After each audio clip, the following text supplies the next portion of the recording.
Welcome to Big Faces Worldwide. It's your guy Big Will. When I'm back with this boxing talk, what's going on, fam? We got another fight that, as PBC has tentatively announced. It's not officially announced yet, but Leo Santacruz versus Miguel Flores.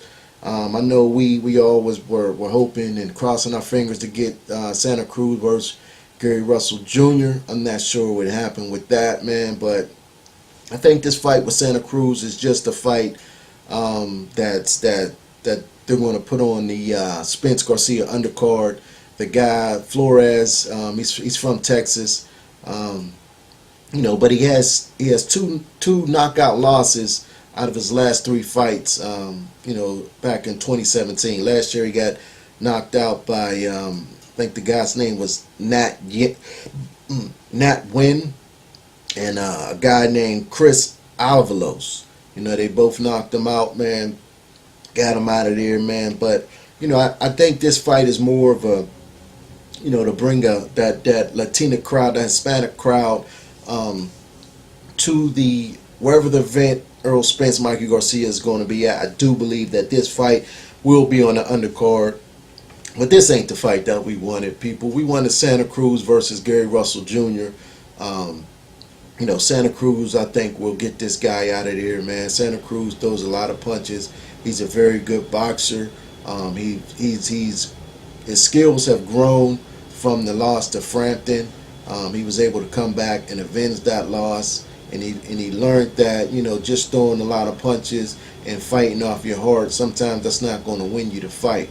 You got to use your brain sometimes, and he was able to readjust and come back in that Carl Frampton fight and fight a totally different fight, man. He fought smart instead of with his heart. It still was a close fight, still was a good fight.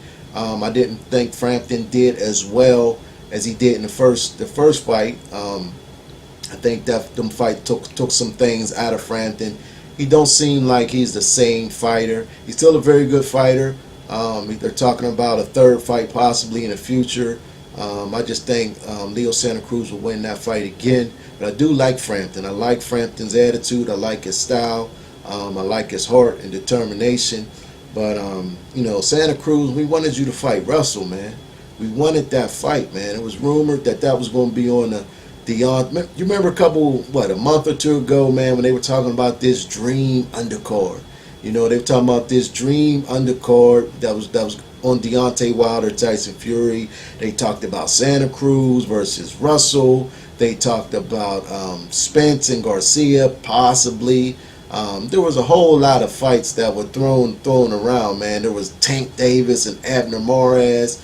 There was all fights, man. We were thinking about we going to get this big dream card because PBC is known to stack their cards, man. That's one thing I give props to PBC about. Those guys over there, they will stack a card and give you a full night of fights, not just the main event being a good fight like some of these other promoters, man. Some of them, a lot of times, will just give you the main event, and that has been the motto in boxing for many years, man. I've been watching boxing for many years, man.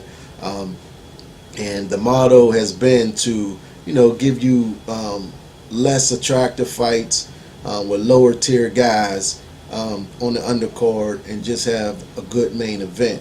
But when PBC came around, we started to see that change a lot, man. PBC started stacking the cards. Just think about one of the cards earlier this year, man, where we had the on the Broner, the Vargas, we had Charlo and Santana, we had Tank Davis and Cuellar.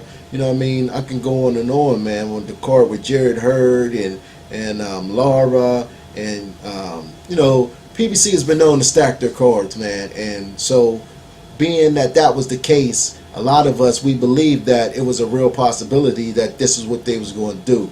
But they didn't do it. They gave us Santacruz and Flores. More than likely, that'll be on the Earl Spence undercard. The guys from Texas. Santacruz got a big Mexican following. He's a big superstar over there, and I think the sky's the limit for Santacruz, man. But hopefully he can get past this guy, and hopefully we can get that Russell fight sometime next year, man. We know Gary Russell You know, he's talked about it before. He got those brittle hands, and he really don't like to fight more than once a year, man. He want to give his hands time to, you know, heal up after a fight, man. And you can't knock him for that, man. If the guy's comfortable with fighting just once a year, then, you know, you got to respect that, man. He comes out and put out a hell of a show earlier this year against Jojo Diaz, man, against a bigger guy, man. Jojo Diaz was way bigger than Russell, man. When he would hit Russell, you know, his whole body would move, man. But Russell was just too slick, too fast, and, you know, he just, you know, had too much ring generalship for Jojo Diaz. He was too young and inexperienced, but I think Diaz will learn from that fight, and I think that will make him a better fighter. I like him as well, man. I think he has a bright future. But, you know, we'll see what happens. We'll see what happens. Hopefully we'll get Leo Santacruz and Gary Russell Jr. sometime next year. This is Big Will for Big Faces Worldwide. Hit the subscribe button, hit the like button, hit the share button. And if you don't like the video, then be more than